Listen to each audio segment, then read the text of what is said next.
Hello बच्चों, स्वागत करता हूं आपका अपने YouTube चैनल AR टीच में। आशा करता हूं आप सब बढ़िया होंगे और अपनी पढ़ाई जो है समय से कर रहे होंगे। आज का जो टॉपिक होने वाला है ये हमारा क्लास 10 और क्लास 12 दोनों के लिए फिजिक्स का जो एक चैप्टर है प्रकाश।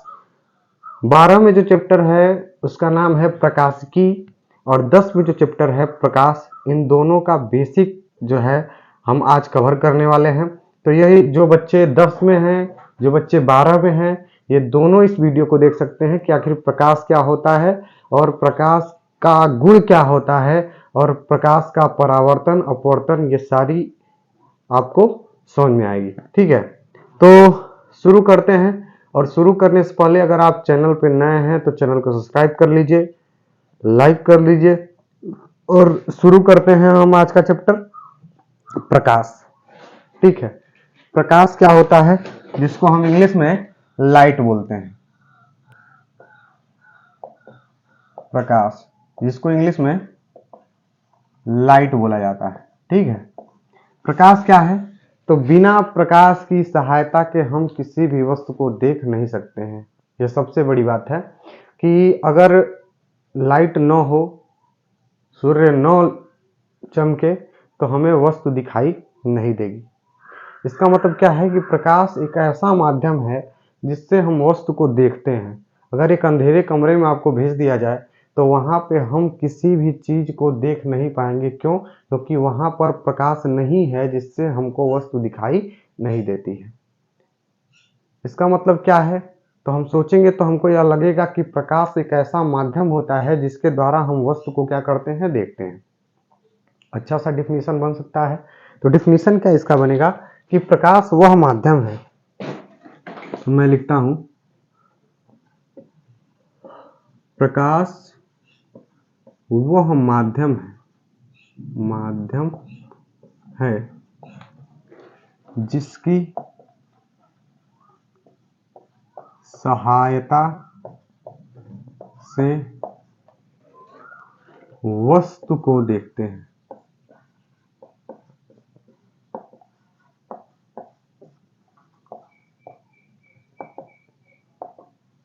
बहुत अच्छा सा एक मैंने लाइन लिखा है कि प्रकाश वह माध्यम है जिसकी सहायता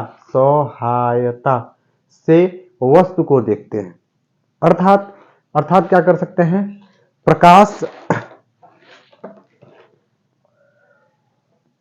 अर्थात क्या कर सकते हैं? अर्थात इससे हम यह समझ रहे हैं कि प्रकाश भी हमारी आंखों को संवेदित करता है। वह बताता है कि सामने रखी जो वस्तु है वह क्या है। ठीक है, तो एक तरह से अगला डिफिनीशन यह भी हो सकता है कि प्रकाश हमारी आंखों को संवेदित करने का क्या करती है, काम करती है। प्रकाश हमारी आंखों को संवेदित करने का काम करती है। यह बहुत अच्छा सा डिफिनीशन है। आपके पेपर में अगर 2 नंबर में प्रश्न बनता है कि प्रकाश किसे कहते हैं तो आप अच्छे से समझा सकते हैं कि प्रकाश वह माध्यम है जिसके द्वारा हम वस्तु को क्या करते हैं, देखते हैं। दूसरी डिफिनीशन क्या बन सकती है कि प्रकाश हमारी आंखों को संवेदित करती है जिससे हम वस्तु को देख पाते हैं। ठीक, तो यह था प्रकाश क्या होता है। आप इस पे 10-12 एग्जाम्पल भी दे सकते हैं, पेपर में लिख सकते हैं कि अगर हम अंधेरे कमरे में जाएं तो हमें वस्तु स्पष्ट रूप से दिखाई नहीं देगी, क्योंकि उस अंधेरे कमरे में प्रकाश जो है वह नहीं जाता है, जिसके द्वारा वह हमारी आंखों को संवेदित नहीं कर पाता है, जिससे हमारी आंखें देख नहीं पाती हैं। अर्थात प्रकाश एक माध्यम है जिसके द्वारा हम वस्तु को देख पाते हैं। ठीक है, तो यह हमारी प्रकाश है। और हम चलते हैं प्रकाश के गुणधर्म के बारे में चर्चा करेंगे कि प्रकाश का क्या क्या गुणधर्म होता है, क्या क्या उसकी विशेषताएं होती हैं प्रकाश की। तो हम उसके बारे में चर्चा करने वाले हैं। तो पहले मैं लिख लेता हूं, उसके बाद से आपको अच्छे से समझाता हूं।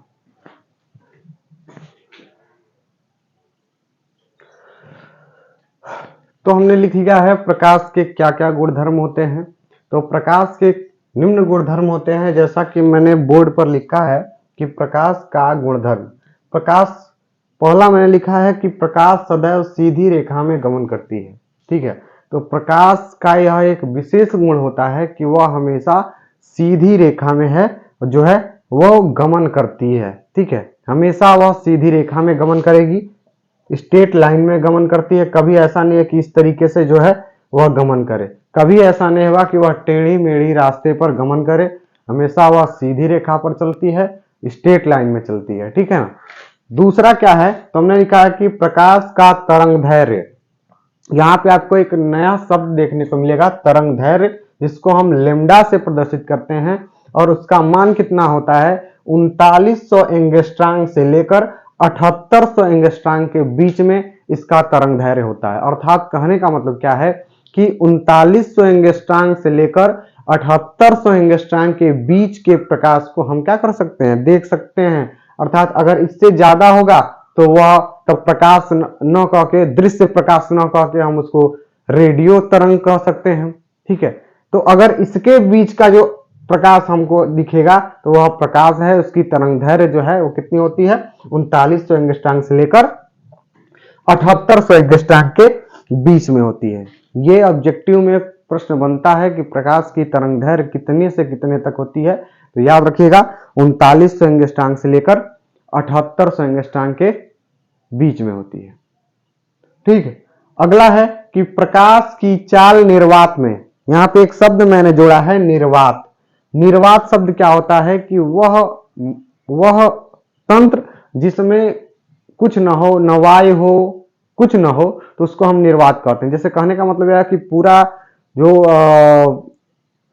वो मीडियम हो, वो एकदम खाली हो, तो उसको हम कहते हैं निर्वात।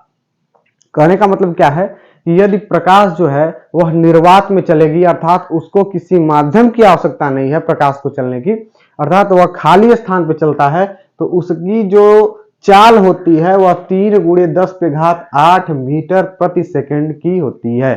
ठीक है, 3 × 10⁸ मीटर प्रति सेकंड, यानी 1 सेकंड में इतनी मीटर की दूरी प्रकाश क्या करती है, तय करती है। और वही किसी माध्यम में अगर प्रकाश चलेगी, अर्थात अगर निर्वात में न चले, वायु में चले, ठीक है, या फिर किसी दूसरे जल में चले, प्रकाश चले, तो वह निर्वात नहीं कहा जाएगा, और वहां पर जो इसकी चाल होती है वो घट जाती है। ठीक है, तो इसको याद रखिएगा कि अगर माध्यम में प्रकाश की चाल, यहां पे मैं 5वां लिख देता हूं। 5वां क्या लिखूंगा, माध्यम में प्रकाश की चाल कम हो जाती है। तो इसको याद रखिएगा कि मैंने तीसरा लिखा है कि प्रकाश की चाल निर्वात में इतनी होती है, लेकिन वह जब अगर माध्यम में प्रकाश चलता है, किसी माध्यम में, जैसे पानी में चले, हवा में चले, कांच में चले, ईथर में चले, तो वहां पर इसका जो चाल है वो क्या हो जाता है, कम हो जाता है, यानी इतना नहीं चलेगा, इससे कम में चलेगा। और बीच में मैं चौथा पॉइंट लिखा है कि प्रकाश परावर्तन अपवर्तन की घटना को प्रस्तुत करता है। आगे हम पढ़ने वाले हैं प्रकाश का परावर्तन क्या है। अगला जो टॉपिक है, अगला लेक्चर जो होने वाला है वह प्रकाश के परावर्तन पर होने वाला है। तो इसको आप याद रखिएगा कि जो प्रकाश है वह अपवर्तन और परावर्तन की घटना को प्रदर्शित करता है। तो यह 4-5 ऐसे गुणधर्म हैं जो हम प्रकाश में देखते हैं, इसकी विशेषता होती है। पहली विशेषता क्या है कि यह हमेशा सीधी रेखा में गति करेगा, और इसका तरंगदैर्घ्य जो होता है 3900 से 7800 एंगस्ट्रॉम होता है। इसका निर्वात में चाल इतना होता है, तथा जब यह माध्यम में चलता है तो इसका चाल जो है वो घट जाता है। तो ठीक है, तो ऐसी वीडियो जो है आपको रेगुलर मिलती रहेगी, तो आप हमारे चैनल को सब्सक्राइब कर सकते हैं, और एक्सपेरिमेंट की भी वीडियो आपको मिलती रहेगी। तो मिलते हैं अगली वीडियो में प्रकाश के परावर्तन के नियम को लेकर। तब तक के लिए धन्यवाद।